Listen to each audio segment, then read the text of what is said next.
Hello my dear children, welcome to our science class. All of you please take page number 42. This is our last video children of chapter number 5. So let's start our class. Can water dissolve any amount of a substance? क्या पानी को कोई भी पदार्थ को खोल सकते हैं?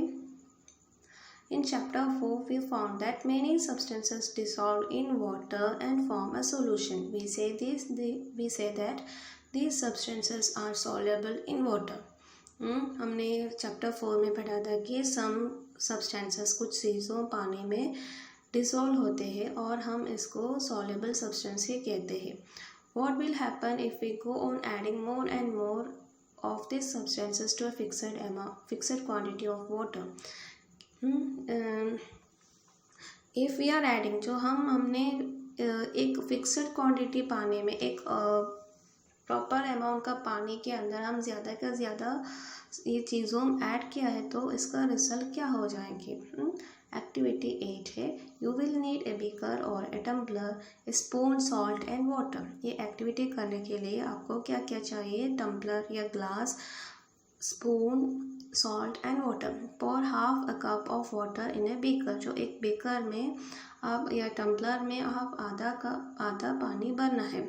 इसके बाद इसमें 1 चम्मच फुल सॉल्ट डालना है और अच्छे से मिलाना है. until the salt dissolve completely. वो डिसॉल्व करने के टाइम तक हम अच्छे से मिलाना है.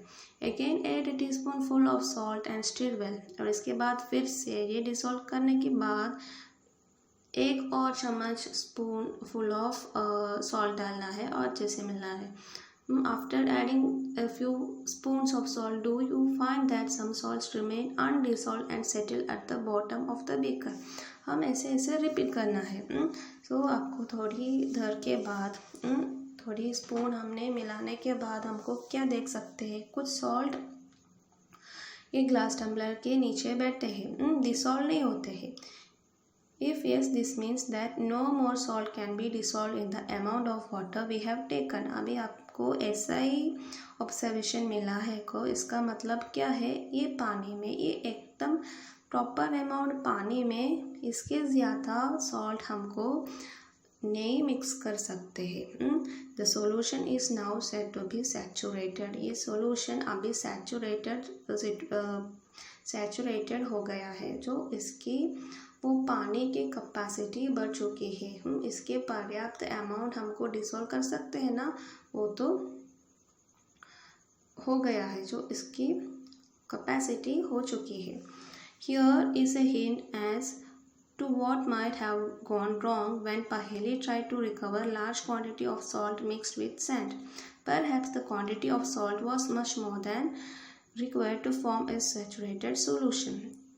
So here पानी में वो पहेली क्या किया? पहेली ने एक थोड़ा सा पानी में मिक्स किया था ज़्यादा क्वांटिटी का सॉल्ट. सो इसमें वो मिक्स नहीं हो जाएंगी क्योंकि इसके सैचुरेटेड लेवल में वो हो चुकी है. सो शायद हमको क्या करना है? ज़्यादा अमाउंट में पानी डालना है तो ये प्रॉब्लम सॉल्व कर सकते थे. Next, the undissolved salt would have remained mixed with the sand and could not be recovered. She could solve her problem by using larger quantity of water. Suppose she did not have sufficient quantity of water to dissolve all the salt in the mixture. Suppose she did not have sufficient quantity of water to dissolve all the salt in the mixture. Is there some way that water could be made to dissolve more salt before the solution gets saturated? Let us try and help Paheli.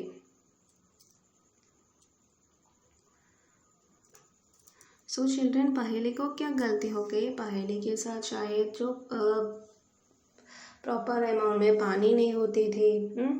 ये proper amount में पानी लेना है, इसीलिए वो सब गलती पहेली को हो गई थी. और क्या है?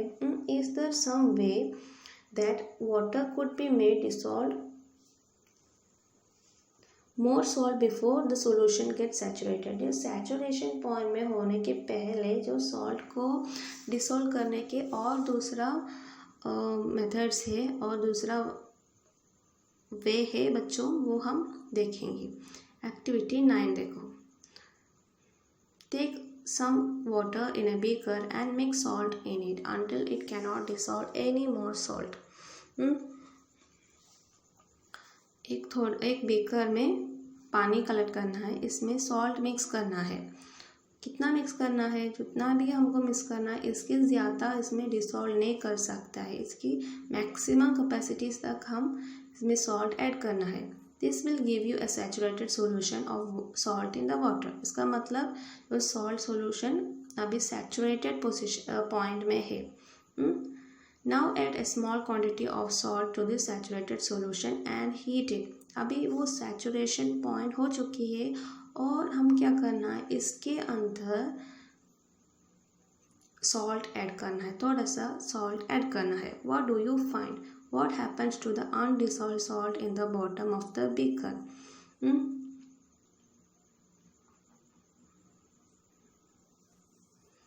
So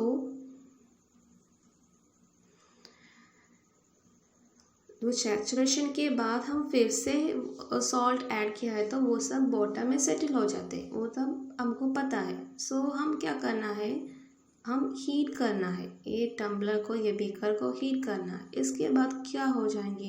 does it dissolve now? Yes. Can some more salt be dissolve in this salt by heating it? So थोड़ा सा सॉल्ट भी हमको ये हीटिंग की वजह से, हीटिंग के बाद डिसॉल्व हो जाते हैं, ऐसे हमको देख सकते हैं. Let this hot solution cool. Does the salt appear to settle at the bottom of the beaker again? The activity suggests that the larger quantity of salt can be dissolved in water on heating. Next क्या करना है, हम ठंडे करना है. ये solution अभी गर्म है, जो उसको ठंडे करना है. Does the salt appear to settle at the bottom of the beaker again? No. अभी वो salt solution फुल डिसॉल्व हो गया है. हीटिंग के वजह से वो डिसॉल्व हो गया है.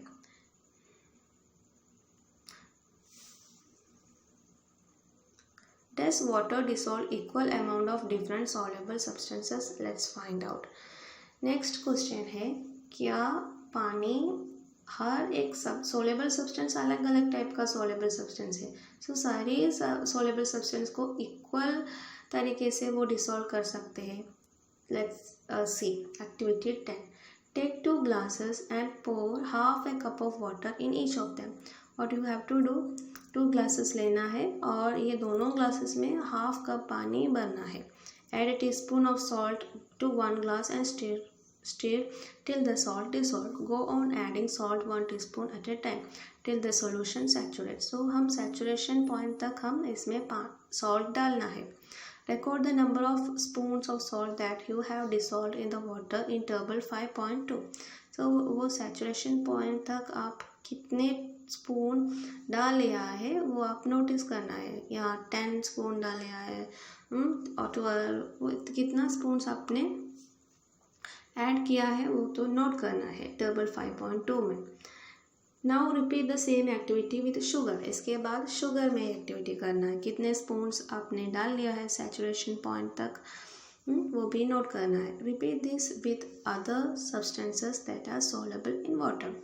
शुगर, सॉल्ट, इसके अलावा बहुत सारे सॉल्ट सब्सटेंसेस होते हैं, वो भी आपको ट्राई कर सकते हैं. What do you notice in table 5.2? Do you find that the water dissolves different substance in different amount? Yes, इसमें सेम नहीं होते हैं. We have discussed a few methods of separating substance. Some of them methods separate present in this chapter are also used in a science laboratory. So बच्चों, table 5.2 में आपको अलग अलग numbers आपको मिलते हैं, क्योंकि वो सॉल्ट डिसॉल्व करने के लिए शायद